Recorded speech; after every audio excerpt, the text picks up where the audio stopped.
जय हिंद।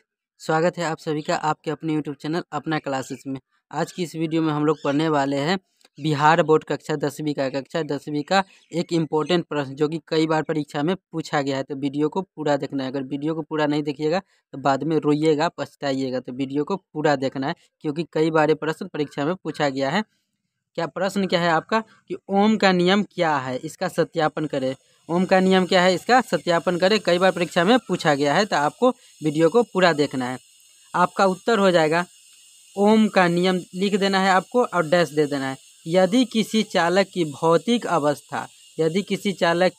भौतिक अवस्था लंबाई, ताप आदि में परिवर्तन न हो तो उसमें प्रवाहित होने वाली धारा उसके सिरों पर लगाए गए विभवांतर के अनुक्रमानुपाती होता है। ये ओम का नियम है। यदि किसी चालक की भौतिक अवस्था लंबाई, ताप में परिवर्तन न हो तो उसमें प्रवाहित होने वाली धारा उसके सिरों पर लगाए गए विभवांतर के अनुक्रमानुपाती यानी समानुपाती होता है। भी समानुपाती आई होता है और जब समानुपाती का चिन्ह हटता है तो भी बराबर आई आर हो जाता है। ये ओम का नियम है। तो आपको इसे अच्छी तरीके से पढ़ना है और इसे नोट कर लेना है। भी क्या है तो एक विभवांतर है, आई क्या है तो धारा है, और एक आर क्या है एक प्रतिरोध है। यहाँ आर एक नियतांक है जिसमें चालक का वैद्युत प्रतिरोध कहते हैं। एक बार और समझिएगा। ओम का नियम क्या है, यदि किसी चालक की भौतिक अवस्था लंबाई, ताप में परिवर्तन न हो तो उसमें प्रवाहित होने वाली धारा उसके सिरों पर लगाए विभवांतर के समानुपाती होता है। भी समानुपाती आई, भी बराबर आई आर हो जाएगा। ये ओम का नियम होता है। अब ओम के नियम के सत्यापन के लिए हम आगे बढ़ते हैं। आपको इसे नोट कर लेना है।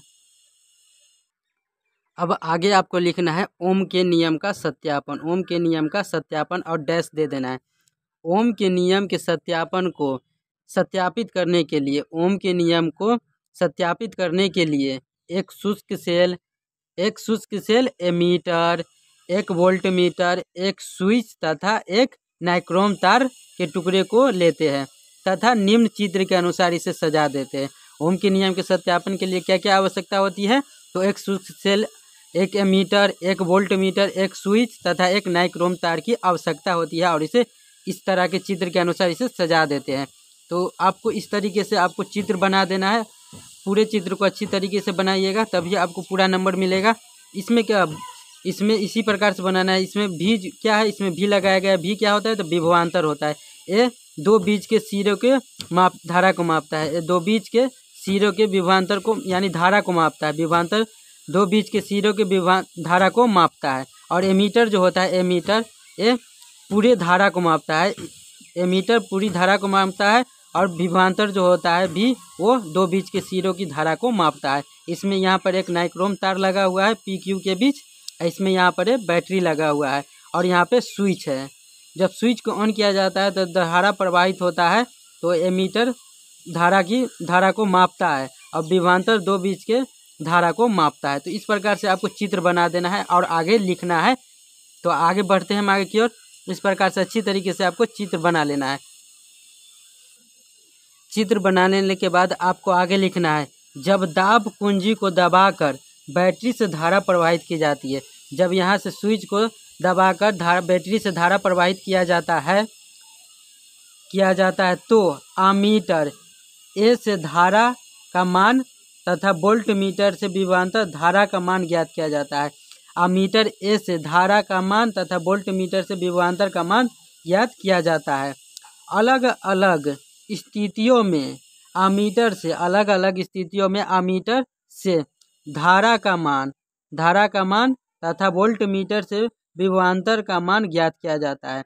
अलग अलग स्थितियों में आमीटर से धारा का मान तथा वोल्ट मीटर से विभवांतर का मान ज्ञात कर लिया जाता है। प्राप्त मान को देखने से पता चलता है कि विभवांतर का मान दोगुना हो जाने पर धारा का मान भी दोगुना हो जाता है। जब इसे सत्यापित किया जाता है तो जब धारा का मान दोगुना हो जाएगा तो विभवांतर का मान दोगुना हो जाएगा तो धारा का मान भी दोगुना हो जाता है। यही तो ओम का नियम है कि विभवांतर का मान दोगुना होने पर धारा की मान भी दोगुना हो जाता है। तो आपको इसे अच्छी तरीके से नोट कर लेना है कि जब दाब कुंजी से बैटरी से धारा प्रवाहित की जाती है तो आमीटर ए से धारा का मान तथा वोल्ट मीटर से विभवांतर का मान ज्ञात किया जाता है। और इससे अलग अलग स्थितियों में आमीटर से धारा का मान तथा वोल्ट मीटर से विभवांतर का मान ज्ञात किया जाता है। तो प्राप्त मान को देखने से पता चलता है कि विभवांतर का मान दोगुना करने पर धारा का मान भी दोगुना हो जाता है। अब आगे बढ़ते हैं, इसे नोट कर लीजिएगा। इस प्रकार से आपको चित्र भी बना देना है। तो ध्यान में रखिएगा 5 नंबर का पूछता है तो चित्र को भी बनाना है। अब आगे आपको लिखना है, जब दोगुना हो जाता है जबकि विभवांतर का मान आधा करने पर, जब दोगुना करते थे विभवांतर को तो धारा का मान भी दोगुना हो जाता था। और जब विभवांतर का मान आधा करेंगे तो धारा का भी मान आधा हो जाता है। जब आधा हो जाता है तो इससे स्पष्ट होता है कि विभवांतर स्पष्ट होता है कि चालक के सिरों के बीच का विभवांतर उस चालक से प्रवाहित होने वाली धारा के समानुपाती होता है। जब विभवांतर का मान दोगुना करते हैं तो धारा का भी मान दोगुना हो जाता है। जब विभवांतर का मान आधा करते हैं तो धारा का भी मान आधा हो जाता है। इससे स्पष्ट होता है कि चालक के सिरों के बीच का विभवांतर उस चालक में प्रवाहित होने वाली धारा के समानुपाती होता है। अब एक ग्राफ खींच देना है और उसको स्पष्ट कर देना है। अब विभवांतर भी तथा धारा I के बीच एक ग्राफ खींचते हैं। अब विभवांतर भी तथा धारा I के बीच एक ग्राफ खींचते हैं तो यह ग्राफ जो है हमें सरल रेखा में प्राप्त होता है। जिससे यह सिद्ध होता है कि विद्युत धारा I विभवांतर V के समानुपाती होता है, जो ओम के नियम का सत्यापन करता है। तो एक ग्राफ खींचते हैं, इस प्रकार से आपको ग्राफ खींच देना है। इस प्रकार से आपको एक ग्राफ खींच देना है और बीच से ऐसे कर देना है। इस प्रकार से जब ग्राफ खींच दीजिएगा ना, और धारा I जो होता है, अगर यहाँ पर एक मान रखिएगा तब विभवांतर का भी मान 1 हो जाएगा। जब धारा I का मान 2 हो जाएगा तब विभवांतर का मान भी 2 हो जाता है। तो ये सत्यापित करता है, यह समानुपाती होता है कि यह ओम के नियम का सत्यापन करता है। तो इस प्रकार से आपको ग्राफ खींच देना है। जब इसका मान आधा कीजिएगा तो विभवांतर का भी मान आधा हो जाता है।